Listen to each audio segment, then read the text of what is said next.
औषधी आणि पौष्टिक असलेली भाजी म्हणजे शेवग्याच्या शेंगा. शेवग्याच्या शेंगाची भाजी वेगळ्या पद्धतीने आज बनवत आहोत. आता सध्या शेवग्याच्या शेंगा महाग आहे. आता झाड आहे इथं अंगणामध्ये एक, आणि त्या झाडाच्या 5 ते 6 सकाळी अशा शेंगा निघाल्या. त्या शेंगा एवढ्याच निघाल्या आणि त्या कापल्या या पद्धतीने आणि त्याची सालं काढली, धुवून घेतल्या स्वच्छ अशा. आता मातीच्या भांड्यामध्ये तेल टाकलं. तेलामध्ये तेल, मीठ आणि हळद यामध्ये थोड्याशा शेंगा पाणी न टाकता शिजून घ्यायच्या. यामुळे शेंगांची चव, जे मीठ टाकतो ते आतमध्ये शेंगांमध्ये जातं आणि शेंगा खाताना त्याची चवही छान लागली जाते. 2 ते 3 मिनटं अशा शेंगा शिजून दिलेल्या आहे. कमी जाळ चालू आहे.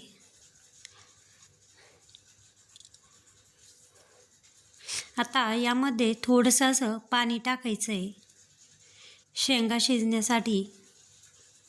हळद मिठामध्ये ह्या शेंगा आधी शिजून घेतलेल्या आहे.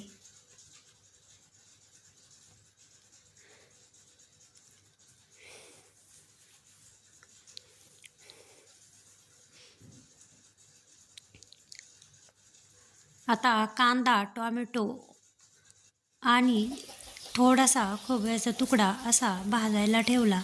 त्याच्यातील खोबरं पटकन असं 1 मिनिटातच भाजल्या गेलं. त्याचे छोटे छोटे तुकडे केलेले,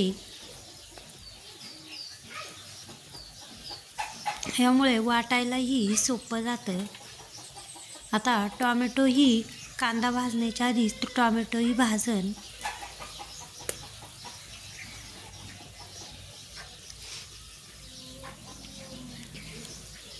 टोमॅटो भाजला की त्याचे जे टोमॅटोचे जे साल आहे ते काढून घ्यायचं. टोमॅटोमुळे एकदम मस्त अशी चव येते. आता एवढ्या वेळेमध्ये ही कोथिंबीर आहे तीही कापून घेतली. टोमॅटोचे सालही काढून घेतलं, म्हणजे टोमॅटो सोलून घेतला. आता मसाला सगळा जवळजवळ काढून झालेला आहे. आता ह्या ज्या शेंगा आहे त्या खाली ठेवून घेऊ, म्हणजे मसाला भाजायला चूल मोकळी होईल.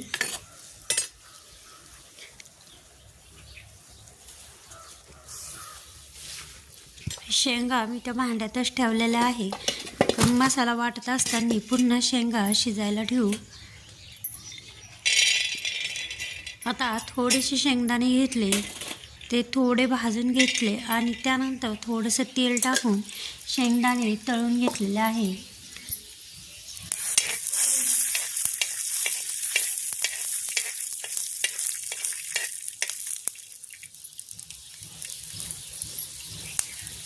आता शेंगदाणे तळले, त्याच्यातच लगेच 1 चमचा धणे टाकलेले. धणे पण या शेंगदाण्यामध्ये भाजून घ्यायचे तेलामध्ये.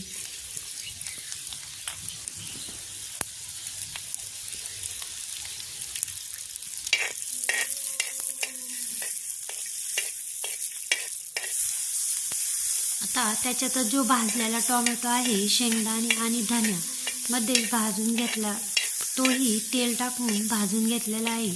आता हे जे ते शेंगदाणे, धणे आणि टोमॅटो ते काढून घेऊ.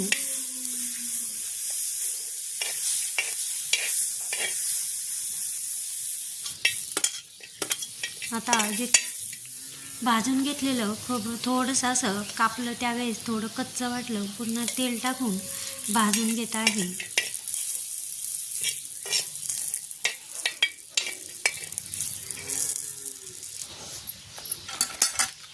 आता आल्याचा मोठा तुकडा घेतला होता आहे, म्हणून तो कापून घेऊन तोही थोडासा तेल टाकून भाजून घेतला.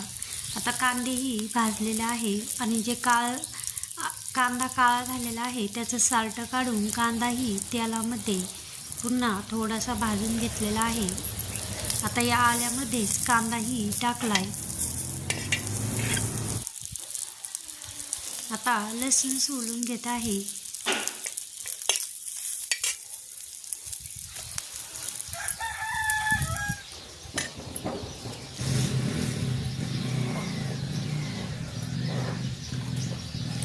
पुन्हा शेंगा शिजायला ठेवल्या आणि पाटा धुतला. आता हा जो मसाला आहे तो सगळा वाटून घेऊ.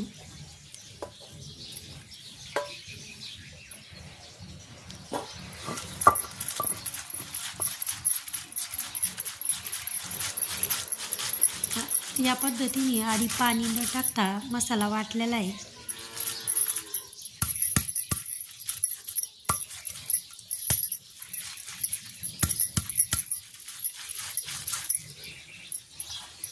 आता बाकीचं सगळं वाटून झालं. त्यानंतर ही जी कोथिंबीर कापलेली तीही वाटायला घेतली.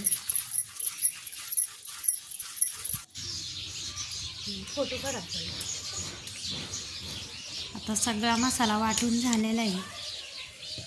आता ह्या शेंगा ज्या आहे त्या एका पातेल्यात काढून घेतल्या, उकडलेल्या शेंगा.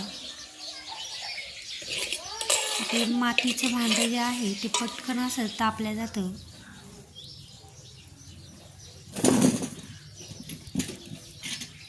आता 2 चमचे तेल टाकलेलं आहे.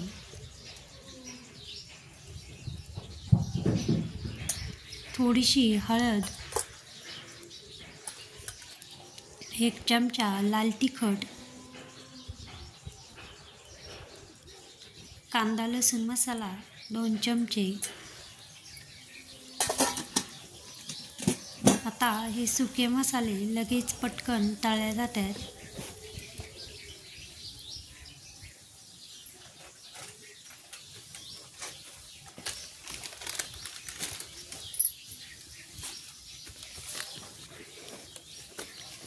आता हा थोडासा मटण मसाला होता तोही टाकलेला आहे. आता जो वाटून घेतलेला मसाला आहे तो टाकला आणि छान असा तेल सुटेपर्यंत शिजवून घेतला.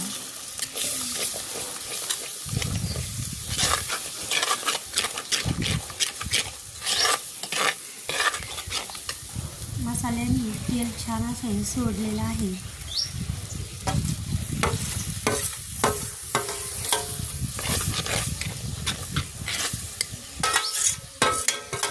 आता हे पाटा घेतलेलं जे पाणी आहे तेही या मसाल्यात टाकले.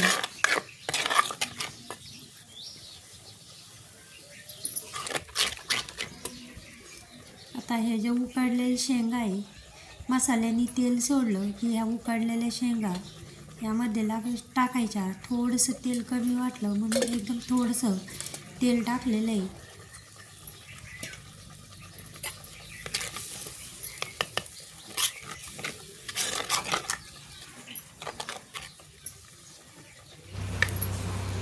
आता जे उकडलेल्या शेंगा होत्या त्या याच्यामध्ये मसाल्यात टाकल्या आणि घट्ट पत्ता अंदाज पहा आणि शेंगा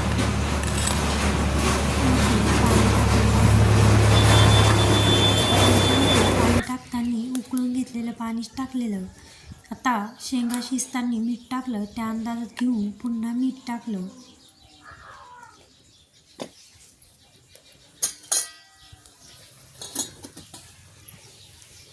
आणि 5 ते 10 मिनटं या भाजी मसाल्यांमध्ये शेंगा छान अशा शिजलेल्या आहे. या पद्धतीने आपली शेंगाची मस्त अशी भाजी झालेली आहे. अशा पद्धतीने शेंगाची भाजी झालेली आहे.